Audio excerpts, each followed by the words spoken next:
নমস্কার বন্ধুরা, food lover চ্যানেলে সবাইকে স্বাগত জানাই। আজকে আপনাদের সাথে আলু বেগুন দিয়ে পাবদা মাছের ঝোলের রেসিপি শেয়ার করব।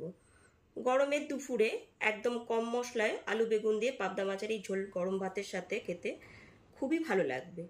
ছোট থেকে বড় সবাই এই ঝোল গরম ভাতের সাথে খেতে পারে, আর এটি বানানো খুবই সহজ।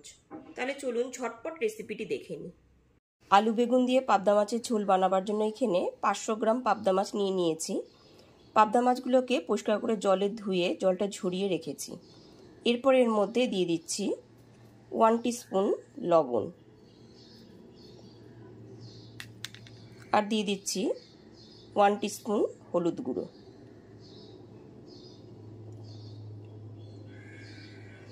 লবণ আর হলুদ গুঁড়ো দিয়ে মাছগুলোকে খুব ভালো করে মেখে নেব।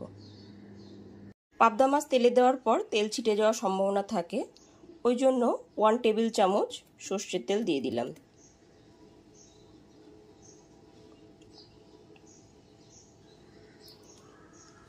লবণ, হলুদ গুঁড়ো আর সর্ষের তেলটা দিয়ে খুব ভালো করে মেখে নেব। লবণ, হলুদ গুঁড়ো আর সর্ষের তেল দিয়ে খুব ভালো করে মাছগুলোকে ম্যারিনেট করে নিয়েছি। এবার মাছগুলোকে তেলে ভেজে নেব। গ্যাসের উপর একটা কড়াই বসিয়ে কড়াইটা খুব ভালো মতো গরম করে নিয়ে তাতে পর্যাপ্ত পরিমাণে সর্ষের তেল দিয়ে দিয়েছি। তেলটা এখানে খুব ভালো মতো গরম করে নিয়েছি।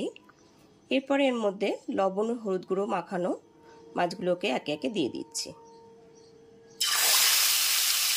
মাছের এক পিঠটা ভাজা হয়ে গেলে পরে অপর পিঠটা উল্টে দেব।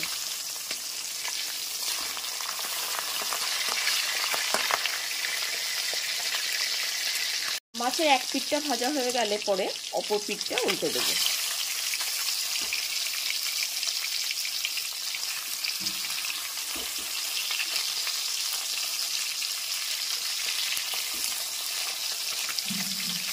মাছগুলো এখানে ভাজা হয়ে গেছে, এবার মাছগুলোকে তুলে নেব। লবণ ও হলুদ গুঁড়ো দিয়ে মেখে রাখা মাছগুলোকে দিয়ে দিচ্ছি। মাছের এক পিঠটা ভাজা হয়ে গেলে পরে অপর পিঠটা উল্টে দেব।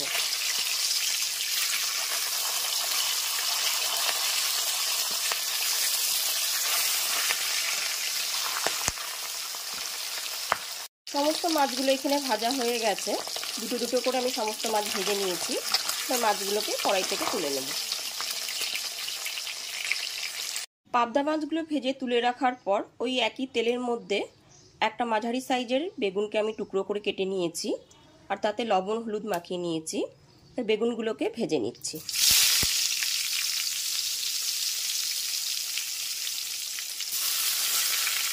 লবণ ও হলুদ গুঁড়ো মাখানো সমস্ত বেগুনের টুকরোগুলো দিয়ে দিয়েছি। এরপর বেগুনগুলো ভেজে নেব।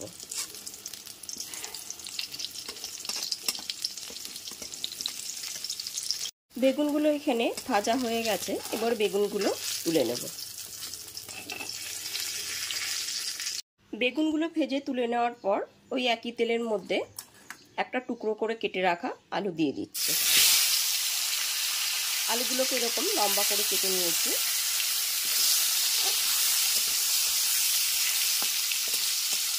গ্যাসের ফ্লেমটা মিডিয়াম টু হাইতে রেখে আলুগুলোকে ভেজে নেব। আলুগুলো এখানে ভাজা হয়ে গেছে, এবার আলুগুলো তেল থেকে তুলে নেব। আলুগুলো ভেজে তুলে নেওয়ার পর ওই একই তেলের মধ্যে ফোড়নে দিয়ে দিচ্ছি 1 টিস্পুন কালো জিরে আর 2টো কাঁচা লঙ্কা।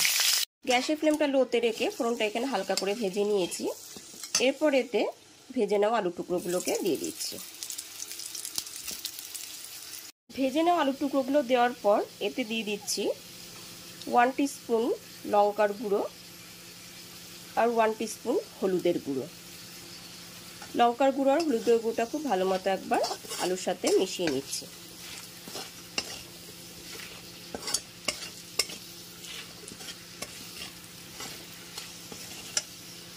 এরপর এতে দিয়ে দিচ্ছি সামান্য একটু জল।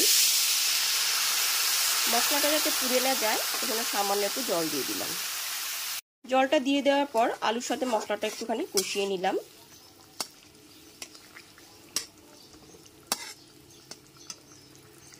এরপর এতে 1 কাপ পরিমাণ জল দিয়ে দিচ্ছি। জলটা দিয়ে দেওয়ার পর স্বাদ মতো লবণ দিয়ে দিলাম। এরপর ঝোলটা ফুটিয়ে নেব। আপনারা যেরকম ঝোল রাখতে পছন্দ করবেন ঠিক সেই পরিমাণেই জলটা দেবেন। 8 থেকে 10 মিনিটের জন্য ঝোলটা ফুটিয়ে নেব। ঝোলটা ফুটে আসলে পরেই বেগুনগুলোকে দিয়ে দেব। ভেজে নেওয়া সমস্ত বেগুনগুলোকে দিয়ে দিচ্ছি। ভেজে নেওয়া সমস্ত বেগুনগুলো দেওয়ার পর ভেজে নেওয়া মাছগুলোকেও দিয়ে দিচ্ছি।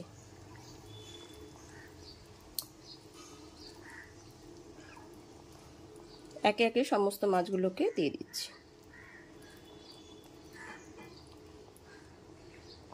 সমস্ত মাছগুলো দেওয়ার পর ঝোলটা 1 মিনিটের মতো ফুটিয়ে নিয়েছি। এরপর এর মধ্যে 1 মুঠো ফ্রেশ ধনেপাতা কুচি দিয়ে দিলাম।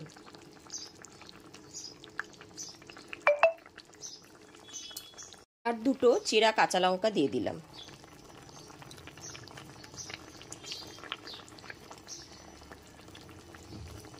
ধনেপাতা কুচিটা খুব ভালো মতো একবার ঝোলের সাথে মিশিয়ে নিচ্ছি।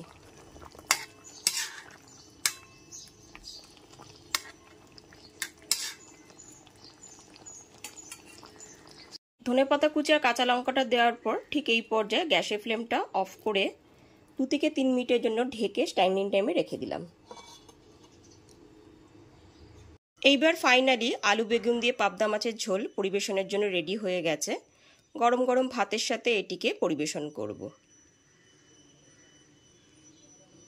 আমার মতন করে বাড়িতে অবশ্যই এই রেসিপিটি ট্রাই করো।